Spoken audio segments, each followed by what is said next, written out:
हाय अस्सलाम वालेकुम, welcome back to official Akhtar Rahman sir YouTube channel. एक नए वीडियो में आपका फिर से बहुत बहुत वेलकम है। आज के इस वीडियो में हम ये जानेंगे कि जो टेट परीक्षा है और उसके बाद जो पवित्र पोर्टल रजिस्ट्रेशन की जो प्रक्रिया शुरू हुई है। अब बहुत से बच्चों को ये क्वेश्चन है, आप लोगों को लगेगा कि बड़ी आसान सी चीज़ है कि रजिस्ट्रेशन कौन कर सकता है। मतलब हमारा जो सब्जेक्ट है आज का जो टॉपिक है वो यही है कि पवित्र पोर्टल में रजिस्ट्रेशन कौन कौन कर सकता है। तो देखिए, उन बच्चों को ये पता है कि रजिस्ट्रेशन कौन कर सकता है जो बच्चे टच में है, जो बच्चे अपडेट है या जो बच्चे रेगुलर इन चीज़ों को देख रहे हैं। लेकिन मैक्सिमम मैं बता रहा हूँ 50% स्टूडेंट ऐसे है कि उनको यही नहीं पता है कि पवित्र पोर्टल में रजिस्ट्रेशन असल में करना किसको है। तो यही आज के इस वीडियो में हम जानेंगे कि कौन रजिस्ट्रेशन कर सकता है, शैक्षणिक पात्रता क्या है, पहली से पाँचवीं, छठी से आठवीं, नौवीं से दसवीं और 11वीं 12वीं के लिए किस तरीके से रजिस्ट्रेशन आपको करना है और इसके लिए एलिजिबल कौन है। इस वीडियो के माध्यम से हम आपको बताएंगे। वीडियो में आगे बढ़ने से पहले अगर आप हमारे चैनल पर नए हो तो प्लीज़ चैनल को सब्सक्राइब कीजिए, साथ ही साथ बेल नोटिफिकेशन को ऑन कीजिए ताकि आपको आने वाले वीडियोज़ के नोटिफिकेशन जो है वो आसानी से मिल पाए। और अगर आप हमसे जुड़ना चाहते हो तो डिस्क्रिप्शन में जाकर आपको हमारे टेलीग्राम और व्हाट्सएप ग्रुप को ज्वाइन कर लेना है, जहां से आपको तमाम शासन निर्णय, परिपत्रक और पवित्र पोर्टल से जुड़ी हुई हर छोटी बड़ी खबर जो है वक्त वक्त पर देखने के लिए मिलेंगी। तो सबसे पहले जैसे ही आप पवित्र पोर्टल की ऑफिशियल वेबसाइट में जाएंगे तो कुछ इस तरीके से इंटरफेस आपको वहां पर नजर आएगा कि रजिस्टर हेयर। आपको वहां पर क्या जाकर क्या करना है, रजिस्टर हेयर यहाँ पर करना है आपको, ठीक है ना। यानी आपको रजिस्टर करना है, अपना नोंदनी करनी है, ठीक है। जैसे ही आप रजिस्ट्रेशन के लिए अप्लाई करेंगे, टच करेंगे उसको, तो आपको कुछ इस तरीके से वहां पर चीज़ दिखाई देंगी। यहाँ पर दो चीज़ें आप देख सकते हैं कि देखिए, आपको यहाँ पर सबसे पहली चीज़ बताई जा रही है कि टेट का रोल नंबर चाहिए आपको। मतलब जो टेट परीक्षा दिसंबर 2022 में हम बोलते हैं, लेकिन वो फरवरी में हुई, लेकिन उसको 22 में ही काउंट किया जाएगा क्योंकि वो परीक्षा 22 में ही उसकी जाहिरात वगैरह जो भी है एडवर्टाइजमेंट वगैरह निकाली गई थी। उसके बाद टेट रजिस्ट्रेशन नंबर, ये दो चीज़ें आपको वहां पर डालने के बाद ही अगली प्रोसेस होंगी। ये बात सबसे पहले आपने देख लेना है कि जब तक आप आपका टेट का रोल नंबर नहीं डालोगे या आपका टेट का जो भी रजिस्ट्रेशन है आप नहीं करोगे, तब तक आगे प्रोसेस में आप नहीं जाओगे। तो इससे एक बात साफ हो जाती है कि पवित्र पोर्टल में रजिस्ट्रेशन कौन कर सकता है। ये सवाल का जवाब ये है कि पवित्र पोर्टल पर रजिस्ट्रेशन वही कर सकता है, जी हाँ, वही कर सकता है जिसने फरवरी में जो टेट की परीक्षा हुई थी, हम TAIT शिक्षक अभियोग्यता बुद्धिमत्ता चाचनी की बात कर रहे हैं, वो परीक्षा जिसने फरवरी में दिया था, वही बच्चा, वही स्टूडेंट्स जो है पवित्र पोर्टल पे रजिस्ट्रेशन कर सकता है। अब रजिस्ट्रेशन किस तरीके से करना है, अगर आप TAT पास है, अगर आप CTET पास हो और अगर आपने टेट की परीक्षा नहीं दी है तो आप पवित्र पोर्टल पर रजिस्ट्रेशन नहीं कर सकते। ये बात यहाँ पर साफ हो जाती है और आप इसको स्पष्ट तरीके से समझ लो कि अगर आप CTET पास हो, आप TAT पास हो, आप दोनों पेपर पास हो, आप MSc हो, BSc हो, M.Ed हो, जो भी हो, बाकी आपने अगर टेट की परीक्षा नहीं दी है तो आप रजिस्ट्रेशन नहीं कर सकते। ये इसका पहला, यहाँ पर सबसे पहली चीज़ यही सामने निकल कर आती है क्योंकि मेरिट लिस्ट लगने वाली है। यही एग्जाम के ऊपर से आपको जो है जो भी है डायरेक्ट नियुक्ति, आपकी थेट नियुक्ति हम जिसको बोलते हैं, वो होने वाली है। अब देखिए, सबसे पहली बात, पहली से पाँचवीं के लिए किसको रजिस्ट्रेशन करना है। देखिए, पहली से पाँचवीं के लिए डीएड धारक, यहाँ पर हम माने जाते हैं कि जो डीएड धारक है, हमारे जो डीएड के स्टूडेंट्स हैं, उनको पहली से पाँचवीं के लिए रजिस्ट्रेशन करना है। अगर आपने टेट की परीक्षा दी हो और अगर आप CTET या TAT का पहला पेपर पास हो, तब आपको उधर वहाँ जाकर रजिस्ट्रेशन करना है। सबसे पहली बात, डीएड वाले तभी रजिस्ट्रेशन कर सकते हैं जो डीएड के स्टूडेंट्स हैं। अगर आपने टेट की परीक्षा दी हो तभी आप रजिस्ट्रेशन कर सकते हो और आप TAT और CTET पास हो, क्योंकि बहुत से बच्चे ऐसे हैं जिन्होंने टेट की परीक्षा दी है, विदाउट TAT और CTET पास हुए, उनका रजिस्ट्रेशन भी हुआ, उन्होंने परीक्षा भी दी है, उनके नंबर भी आए, लेकिन वो बच्चे TAT और CTET पास नहीं है, तो वो भी बच्चे यहाँ पर रजिस्ट्रेशन नहीं कर सकते बिकॉज आप टेट की परीक्षा आपने दी नहीं। और टेट में कोई पासिंग वगैरह नहीं रहती है, टेट में आपको मेरिट लिस्ट है, यहाँ पर आपको 40 नंबर है, 50 नंबर है, 80 नंबर है, 120 नंबर है, तो ये चीज़ें काउंट नहीं की जाती। यहाँ पर आपको मेरिट लिस्ट के हिसाब से जो है थेट नियुक्ति जो है डायरेक्ट दी जाएंगी। उसके बाद हम आते हैं अगले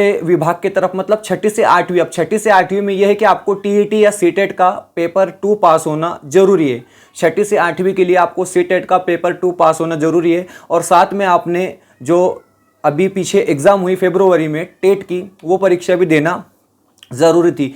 अगर आपने ये दोनों परीक्षा, आप CTET TAT पास हो और आपने टेट की परीक्षा दी है, तो आप जो है मतलब पेपर 2 के लिए, मतलब छठी से आठवीं के लिए एलिजिबल है, पात्र है, तभी आप छठी से आठवीं के लिए पवित्र पोर्टल पर रजिस्ट्रेशन कर सकते हैं। क्योंकि आप आपका टेट का रोल नंबर और टेट का रजिस्ट्रेशन नंबर यहाँ पर डालेंगे तभी अगले प्रोसेस में आप जाने वाले हैं। क्योंकि मैं आपको फिर से एक बार बता रहा हूँ कि उन बच्चों ने भी परीक्षा दी है जो बच्चे TAT और CTET पास नहीं है।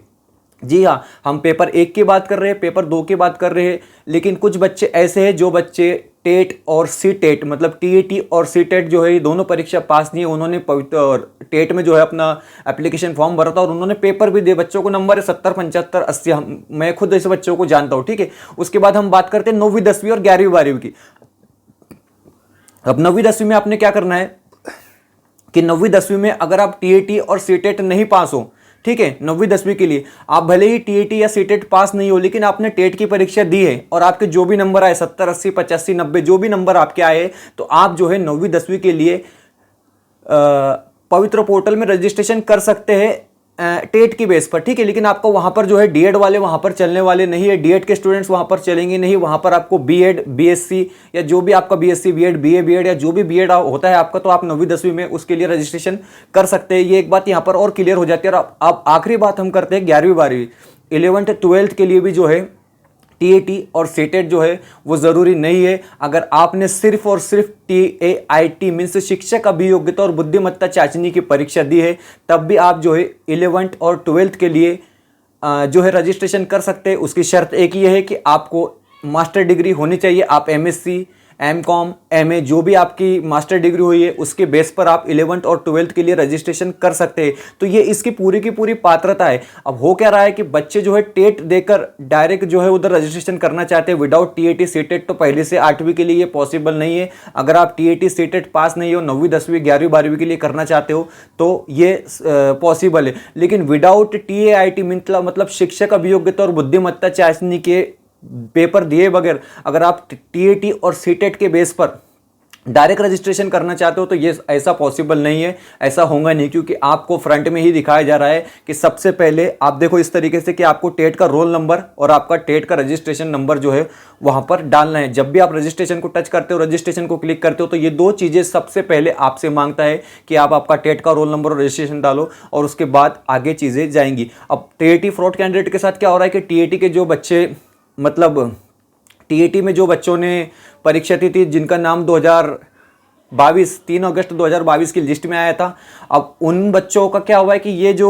टेट रोल नंबर डालने के बाद और रजिस्ट्रेशन डालने के बाद अगली प्रोसेस नहीं हो रही है। मतलब ये ऊपर से ही लॉक कर दिया गया है। ये सिस्टम ऐसा बनाया है कि इसको ऊपर से लॉक कर दिया गया है। इस तरीके से वो बच्चे आगे नहीं जा रहे और उनकी तरफ से भी एक खबर ऐसा निकल कर आ रही है कि बच्चे याचिका दाखिल करने वाले हैं इस तरीके से कोर्ट में, मतलब इसके खिलाफ। तो ये इसको लेकर अगर जैसे कोई अपडेट हमारे पास में आती है, क्योंकि इसमें बहुत से बच्चे अटके, मतलब 7,000 से ज़्यादा कैंडिडेट जो है इसमें अटके, तो मतलब शिक्षक भर्ती का एक बहुत ज़्यादा पैमाने पे जो कंपटीशन है वो नीचे आने वाला है, ऐसा आप समझेंगे। करीब करीब 10 नंबर का फर्क यहाँ पर पड़ने वाला है अगर ये बच्चे डायरेक्ट परीक्षा से बाहर हो जाते हैं। तो ये छोटी सी मालूमात आपको आज शिक्षक दिन के दिन देनी थी। आप सभी को हैप्पी टीचर्स डे। इस वजह से आज हमको ये वीडियो में मतलब इतनी कुछ खास बातें नहीं, लेकिन बहुत ज़रूरी बात है क्योंकि लोग जानते नहीं, लोग डायरेक्ट सवाल पूछते हैं, वीडियो देखते नहीं है। तो प्लीज़ वीडियो देखा कीजिए और यहाँ से आपको नॉलेज हासिल होता है। वीडियो बेहतर लगे तो प्लीज़ वीडियो को लाइक कीजिए, चैनल पर नए हो तो प्लीज़ चैनल को सब्सक्राइब कीजिए। और अगर आप हमसे जुड़ना चाहते हो तो डिस्क्रिप्शन में जाकर आपको हमारे टेलीग्राम और व्हाट्सएप ग्रुप को ज्वाइन कर लेना। वहाँ से आपको तमाम अपडेट जो है टीईटी परीक्षा को लेकर, टेट परीक्षा को लेकर, सीटेट और पवित्र पोर्टल को लेकर, नॉन ग्रांड, विनानुदानित, अनुदानित तमाम चीज़ों के बारे में मालूमात आपको हमारे उस ग्रुप से मिल जाएंगी। उम्मीद है वीडियो बेहतर लगी। मिलते हैं अगले वीडियो में किसी बेहतर अपडेट के साथ। खुदा हाफिज़।